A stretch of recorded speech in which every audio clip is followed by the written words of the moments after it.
ওপরওয়ালা কুষ্টিয়ায় কেউ নেই, ওপরওয়ালা এখন আমি। এই যে আমাদের প্রিয় ভাই মুফতি আমির হামজা একা হয়ে পুরো বাংলাদেশে খেলা দেখায়া দিচ্ছে, আলহামদুলিল্লাহ বলেন। এক আমির হামজা পুরো দেশের মানুষকে খেলা দেখাচ্ছে যে কিভাবে এলাকা থেকে চাঁদাবাজি নির্মূল করতে হয়। তিনি ঘোষণা দিয়েছে, কে তোমাদের কাছে চাঁদা চাই আমার নাম বলবা, যে আমির হামজার কাছে টাকা দেওয়া আছে, যাও তার কাছ থেকে নাও, কোন বাপের বেটা আসে আমি দেখি। আল্লাহু আকবার বলেন। আমির হামজা বলেছেন শুধু কোটি কোটি টাকা নয়, পুরো কুষ্টিয়া যদি আমার নামে লিখে দেওয়া হয় তাও আমি অন্যায়ের সাথে আপোষ করব না, চাঁদাবাজির সাথে আপোষ করব না, অন্যায় মেনে নেব না। বলেন আল্লাহু আকবার। এক আমির হামজা দেখিয়ে দিচ্ছেন যে কিভাবে সমাজ থেকে অন্যায় দূর করতে হয়। তিনি ডিসি অফিসে গেছেন মিটিং করার জন্য।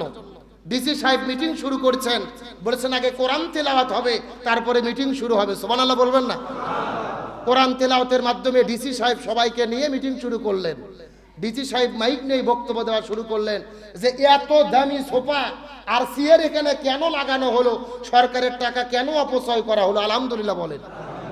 এরকম বক্তব্য 54 বছর পার হলো স্বাধীনতার, কোনো ডিসির মুখে শুনছেন?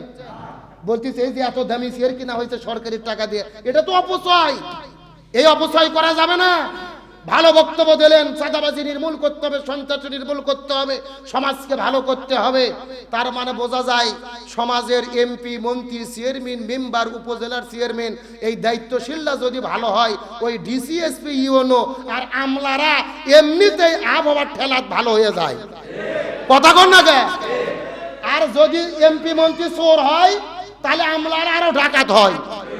ওরা চিন্তা করতেছে ও চুরি করতেছে, আমাদেরও সুযোগ আছে। তখন মিলে জিলে সরে সরে মাছতে তো ভাই পুরো দেশটাকে লুটে পুটে খাইয়ে বিদেশে বেগুন পাড়া তৈরি করে। আমির হামজাকে সেলুট দেই, তবে ভালো কাজ করতে গেলে সমালোচনা আছে না নাই? হঠাৎ করে মিডিয়া তার বিরুদ্ধে লেগে বললেন। আমির হামজা বলছেন যে কুষ্টিয়াতে উপরওয়ালা আবার কি আছে, আমি তো উপরওয়ালা। এটা নিয়ে তুমুল আলোচনা যে আমির হামজা নিজেকে উপরওয়ালা দাবি করলেন, শিরিক করলো, গুনাহ করে ফেললো। আসল ঘটনা জানার কেউ চেষ্টা করে না। এক আমির হামজা পুরো দেশের মানুষকে খেলা দেখাচ্ছে যে কিভাবে এলাকা থেকে চাঁদাবাজি নির্মূল করতে হয়। তিনি ঘোষণা দিয়েছে, কে তোমাদের কাছে চাঁদা চাই আমার নাম বলবা, যে আমির হামজার কাছে টাকা দেওয়া আছে, যাও তার কাছ থেকে নাও, কোন বাপের বেটা আসে আমি দেখি। আল্লাহু আকবার বলেন। আমির হামজা বলেছেন শুধু কোটি কোটি টাকা নয়, পুরো কুষ্টিয়া যদি আমার নামে লিখে দেওয়া হয় তাও আমি অন্যায়ের সাথে আপোষ করব না, চাঁদাবাজির সাথে আপোষ করব না, অন্যায় মেনে নেব না। বলেন আল্লাহু আকবার। এক আমির হামজা দেখিয়ে দিচ্ছেন যে কিভাবে সমাজ থেকে অন্যায় দূর করতে হয়। তিনি ডিসি অফিসে গেছেন মিটিং করার জন্য। ডিসি সাহেব মিটিং শুরু করছেন, বলেছেন আগে কোরআন তেলাওয়াত হবে, তারপরে মিটিং শুরু হবে। সুবহানাল্লাহ বলবেন না? কোরআন তেলাওয়াতের মাধ্যমে ডিসি সাহেব সবাইকে নিয়ে মিটিং শুরু করলেন। ডিসি সাহেব মাইক নিয়ে বক্তব্য দেওয়া শুরু করলেন যে এত দামি সোফা আর চেয়ার এখানে কেন লাগানো হলো, সরকারের টাকা কেন অপচয় করা হলো। আলহামদুলিল্লাহ বলেন। এরকম বক্তব্য 54 বছর পার হলো স্বাধীনতার, কোনো ডিসির মুখে শুনছেন? বলতেছে এই যে এত দামি চেয়ার কিনা হয়েছে সরকারের টাকা দিয়ে, এটা তো অপচয়, এই অপচয় করা যাবে না। ভালো বক্তব্য দিলেন, চাঁদাবাজি নির্মূল করতে হবে, সন্ত্রাস নির্মূল করতে হবে, সমাজকে ভালো করতে হবে। তার মানে বোঝা যায় সমাজের এমপি, মন্ত্রী, চেয়ারম্যান, মেম্বার, উপজেলার চেয়ারম্যান, এই দায়িত্বশীলরা যদি ভালো হয়, ওই ডিসি, এসপি, ইউনো আর আমলারা এমনিতেই আবহাওয়ার ঠেলাত ভালো হয়ে যায়। কথা কন না গে? আর যদি এমপি মন্ত্রী চোর হয় তাহলে আমলারা আরো ডাকাত হয়। ওরা চিন্তা করতেছে ও চুরি করতেছে, আমাদেরও সুযোগ আছে। তখন মিলে জিলে সরে সরে মাছতে তো ভাই পুরো দেশটাকে লুটে পুটে খাইয়ে বিদেশে বেগুন পাড়া তৈরি করে।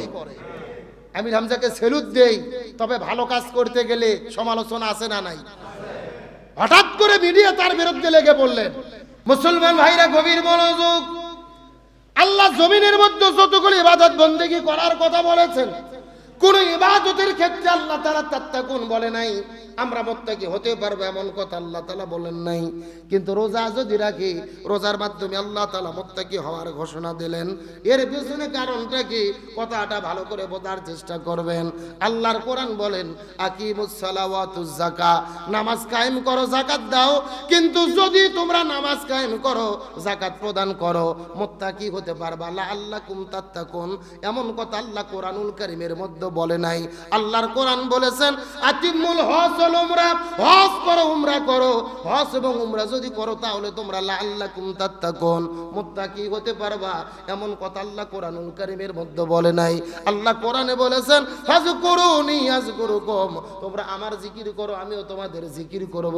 কিন্তু যদি কোনো ব্যক্তি জিকির করে লাআল্লাকুম তাত্তাকুন, তারা মুত্তাকি হতে পারবে, এমন কথা আল্লাহ কোরআনুল কারীমের মধ্যে বলে নাই। কিন্তু আমার আল্লাহ বললেন কুতিবা আলাইকুমুস সিয়াম কামা কুতিবা আলাল্লাযিনা মিন ক্বাবলিকুম লাআল্লাকুম তাত্তাকুন, তোমরা রমজান মাসে রোজা রাখো, রোজা রাখার মাধ্যমে তোমরা মুত্তাকি হতে পারবে। আল্লাহ কোন ইবাদতের ক্ষেত্রে মুত্তাকি হওয়ার ওয়াদা দেয় নাই, কিন্তু রোজার ক্ষেত্রে আল্লাহ তাআলা কেন দিলেন এর পেছনে কারণ আছে না নাই?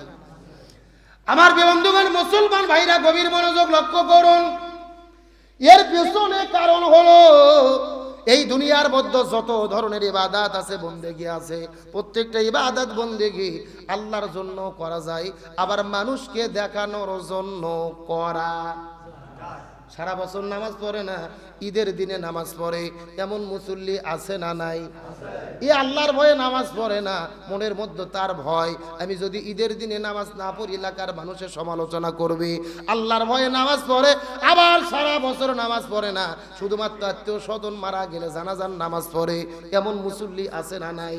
এ মনে মনে চিন্তা করে আল্লাহর ভয়ে নামাজ পড়ি না, কিন্তু আত্মীয় মারা গেল, জানাজার নামাজ পড়তে না গেলে এলাকার মানুষেরা সমালোচনা করবে, আত্মীয় স্বজন আমাকে খারাপ বলবে, এই লোকটা মানুষকে দেখানোর জন্য জানাজার নামাজ পড়ে।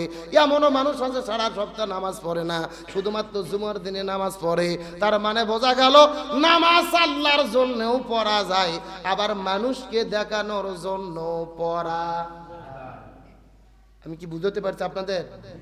যাকাত আল্লাহর জন্যও দেওয়া যায়, আবার মানুষকে দেখানোর জন্যও দেওয়া। আপনি গ্রামের মধ্যে যাকাত দেন গোপনে গোপনে, দুনিয়ার কোনো মানুষ জানে না, আল্লাহর সন্তুষ্টির জন্য যাকাত দেন। কিন্তু এই দেশের ভেতরে এমনও ব্যবসায়িক আছে, কোম্পানি আছে, যাকাতের লুঙ্গি বিতরণ করে 100, সাংবাদিক চলে আসে 200, ছবি উঠে পেপার পত্রিকায় ছাপায়, বড় নাম হয় অমুক কোম্পানি এত টাকার লুঙ্গি দিল, যাকাতের টাকা বিতরণ করলো। এর উদ্দেশ্য শুধু আল্লাহর সন্তুষ্টি নয়, মানুষকে দেখানো, মানুষের বাবা পাওয়া। তার মানে বোঝা গেল যাকাত আল্লাহর জন্য দেওয়া যায়, মানুষকে দেখানোর জন্য দেওয়া। কিন্তু রমজান মাসের রোজা হলো এক্সেপশনাল। আপনি চাইলেই মানুষকে দেখানোর জন্য রোজা থাকতে পারবেন না। সারাদিন 12-14 ঘন্টা আপনি রমজান মাসে রোজা রাখেন, কি প্রচন্ড গরম, ওই ঘরের ভেতরে ফ্রিজের মধ্যে ঠান্ডা পানি আছে, আপনি মন চাই পানি পান করবেন, কিন্তু আপনি পানি পান করেন না। আপনার মনে বলে ঘরের দরজা বন্ধ, জানালা বন্ধ, ফ্রিজটা যদি আমি খুলি পানিটা সুন্দর করে পান করতে পারবো, কিন্তু আপনার মন বলে না, এই ঘরের দরজা জানালা বন্ধ, কেউ যদি না দেখে, একমাত্র যিনি দেখবেন তিনি কে? আরো জোরে বলেন। অথবা নিজেদের জীবনের কথা মনে করেন, ছোট্টবেলায় আপনার বয়স যখন 8 বছর, 10 বছর, 12 বছর, জীবনের প্রথম দিন আপনি রমজান মাসের রোজা পালন করেছেন। রাত বড় ছোট, দিন বড় বড়, 12টা 1টা বেজে গেছে, প্রচন্ড তৃষ্ণার কথা কাউকে বলতে পারেন না। পুকুরের মধ্যে বন্ধুদের সাথে গোসল করার জন্য চলে গেছেন, পুকুরে ডুব দিয়ে দিয়ে গোসল করেন, মনের মধ্যে বড় চাই এক ডোক পানি খেয়ে ফেলি, তৃষ্ণাটা মিটে যেতে পারে। যদি কোনো রোজাদার সন্তানকে আপনি জিজ্ঞেস করে বলেন, ভাই পুকুরের মধ্যে ডুব দিয়ে একবার পানি খাও, ওই সন্তান পানি খায় না, ওই সন্তানও চিৎকার করে জবাব দেয়, এই পুকুরের পানির মধ্যে যদি কেউ না দেখে, একজন যিনি দেখবেন তিনি কি? তার মানে বোঝা গেল নামাজ আল্লাহর জন্য পড়া যায়, মানুষকে দেখানোর জন্য পড়া যায়, যাকাত আল্লাহর জন্য দেওয়া যায়, মানুষকে দেখানোর জন্য দেওয়া যায়, জিকির আল্লাহর জন্য করা যায়, মানুষকে দেখানোর জন্য করা যায়। কিন্তু রোজা একমাত্র ইবাদত, যেই ইবাদত দুনিয়ার কোনো মানুষকে দেখানোর জন্য হয় না, একমাত্র মহান আল্লাহর সন্তুষ্টির জন্য মানুষেরা রোজা পালন করে। এই জন্য আমার আল্লাহ বলেন লাআল্লাকুম তাত্তাকুন, আশা করা যায় রোজা তোমাদের তাকওয়ার শিক্ষা দেবে। কোন ইবাদতে মুত্তাকি হওয়ার এত গ্যারান্টি নাই, একমাত্র রোজার মাধ্যমে আল্লাহ তাআলা গ্যারান্টি দিলেন, প্রকৃতপক্ষে যদি রোজা রাখো, এই রোজা তোমাদেরকে আল্লাহর ভীতির সঞ্চার করার, মুত্তাকি হওয়ার গ্যারান্টি দেবে। সুবহানাল্লাহ বলে। আমার বন্ধুগণ, মুসলমান ভাইরা গভীর মনোযোগ লক্ষ্য করুন। আল্লাহর ভয় এমন একটা জিনিস, যদি কোনো ব্যক্তির অন্তরে আল্লাহর ভয় থাকে, ব্যবসা করতে গেলে খাদ্যের মধ্যে ভেজাল দিতে পারবে, মিথ্যা কথা বলতে পারবে, ঘুষ খাইতে পারবে, সাদাবাজি করতে পারবে। একটা শিক্ষকও কোনো কাজের মধ্যে ফাঁকি দিতে পারবে না, ব্যবসায়িক খাদ্যের মধ্যে ভেজাল দিতে পারবে না, ওজনের মধ্যে কম দিতে পারবে না। তার মানে বোঝা গেল, ব্যক্তি, পরিবার, সমাজ, রাষ্ট্র, জন্ম থেকে শুরু করে মৃত্যু পর্যন্ত সব কিছু পরিবর্তনের জন্য একটা মাত্র গুণের দরকার। সেই গুণটাই হলো কার? ভয়। আর কোনো কিছুর দরকার নাই। কোনো ব্যক্তি যদি শুধু বলে যে আমি আল্লাহকে ভয় করি, এর উপরে যদি সে ঠিক থাকে, ও যদি ব্যবসায়িক ভয় খাদ্যের মধ্যে ভেজাল দিতে পারবে, ওজনে কম দিতে পারবে, জেনা ব্যভিচার করতে পারবে, মিথ্যা কথা বলতে পারবে, বাস। একটা ব্যক্তি পরিবর্তনের জন্য, আত্মশুদ্ধির জন্য, চরিত্র গঠনের জন্য একটা মাত্র গুণের দরকার। সেই গুণ হলো ইমানদারের অন্তরে একমাত্র কার ভয় থাকবে? দুনিয়ার কোনো র্যাব, পুলিশ, বিজিবি আর আর্মির ভয় নয়, চোর ডাকাতের ভয় নয়। একমাত্র মুত্তাকি যারা হবে তারা আল্লাহকে ভয় করবে। আর আল্লাহর ভয় যাদের কলিজার মধ্যে থাকে, এই ব্যক্তিগুলো যদি শাসক হয়, ওই জমিনের ভেতরে আল্লাহ তাআলা জান্নাতের সুখ দান করবে। সুবহানাল্লাহ বলেন। দুনিয়ার যদি শাসক ভালো হয়, এলাকার পরিচালক ভালো হয়, এলাকা ভালো হয় কি হয় না? আরো জোরে বলেন। এই যে আমাদের প্রিয় ভাই মুফতি আমির হামজা একা হয়ে পুরো বাংলাদেশে খেলা দেখায়া দিচ্ছে, আলহামদুলিল্লাহ বলেন। এক আমির হামজা, এক আমির হামজা পুরো দেশের মানুষকে খেলা দেখাচ্ছে যে কিভাবে এলাকা থেকে চাঁদাবাজি নির্মূল করতে হয়। তিনি ঘোষণা দিয়েছে, কে তোমাদের কাছে চাঁদা চাই আমার নাম বলবা, যে আমির হামজার কাছে টাকা দেওয়া আছে, যাও তার কাছ থেকে নাও, কোন বাপের বেটা আসে আমি দেখি। আল্লাহু আকবার বলেন। আমির হামজা বলেছেন, শুধু কোটি কোটি টাকা নয়, পুরো কুষ্টিয়া যদি আমার নামে লিখে দেওয়া হয়, তাও আমি অন্যায়ের সাথে আপোষ করব না, চাঁদাবাজির সাথে আপোষ করব না, অন্যায় মেনে নেব না। বলেন আল্লাহু আকবার। এক আমির হামজা দেখিয়ে দিচ্ছেন যে কিভাবে সমাজ থেকে অন্যায় দূর করতে হয়। তিনি ডিসি অফিসে গেছেন মিটিং করার জন্য। ডিসি সাহেব মিটিং শুরু করছেন, বলেছেন আগে কোরআন তেলাওয়াত হবে, তারপরে মিটিং শুরু হবে। সুবহানাল্লাহ বলবেন না? কোরআন তেলাওয়াতের মাধ্যমে ডিসি সাহেব সবাইকে নিয়ে মিটিং শুরু করলেন। ডিসি সাহেব মাইক নিয়ে বক্তব্য দেওয়া শুরু করলেন যে এত দামি সোফা আর চেয়ার এখানে কেন লাগানো হলো, সরকারের টাকা কেন অপচয় করা হলো। আলহামদুলিল্লাহ বলেন। এরকম বক্তব্য 54 বছর পার হলো স্বাধীনতার, কোনো ডিসির মুখে শুনছেন? বলতেছে এই যে এত দামি চেয়ার কিনা হয়েছে সরকারের টাকা দিয়ে, এটা তো অপচয়, এই অপচয় করা যাবে না। ভালো বক্তব্য দিলেন, চাঁদাবাজি নির্মূল করতে হবে, সন্ত্রাস নির্মূল করতে হবে, সমাজকে ভালো করতে হবে। তার মানে বোঝা যায় সমাজের এমপি, মন্ত্রী, চেয়ারম্যান, মেম্বার, উপজেলার চেয়ারম্যান, এই দায়িত্বশীলরা যদি ভালো হয়, ওই ডিসি, এসপি, ইউনো আর আমলারা এমনিতেই আবহাওয়ার ঠেলাত ভালো হয়ে যায়। কথা কন না কে? আর যদি এমপি মন্ত্রী চোর হয়, তাহলে আমলারা আরো ডাকাত হয়। ওরা চিন্তা করতেছে ও চুরি করতেছে, আমাদেরও সুযোগ আছে। তখন মিলে জিলে সরে সরে মাছতে তো ভাই পুরো দেশটাকে লুটে পুটে খাইয়ে বিদেশে বেগুন পাড়া তৈরি করে। আমির হামজাকে সেলুট দেই, তবে ভালো কাজ করতে গেলে সমালোচনা আছে না নাই? হঠাৎ করে মিডিয়া তার বিরুদ্ধে লেগে পড়লেন। আমির হামজা বলছেন যে কুষ্টিয়াতে উপরওয়ালা আবার কি আছে, আমি তো উপরওয়ালা। এটা নিয়ে তুমুল আলোচনা যে আমির হামজা নিজেকে উপরওয়ালা দাবি করলেন, শিরিক করলো, গুনাহ করে ফেললো। আসল ঘটনা জানার কেউ চেষ্টা করে না। মেডিকেলে ভিজিটে গেছেন, হসপিটালে কিছু লোক আসে বলতেছে, আমির হামজা ভাই আপনি তো ভালো ভালো বক্তব্য দিচ্ছেন, কিন্তু আমরা তো ভালো কাজ করতে পারি না, উপরে কিছু দায়িত্বশীল আছে, উপরওয়ালাদের কারণে আমরা ভালো কাজ করতে পারি না।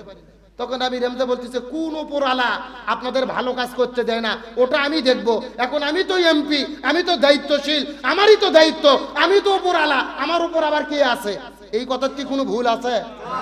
উনি বললো কি, আর মিডিয়াতে প্রচার করতেছে আমির হামজা আল্লাহ দাবি করছে, উনি নাকি উপরওয়ালা। নাউজুবিল্লাহ বলেন।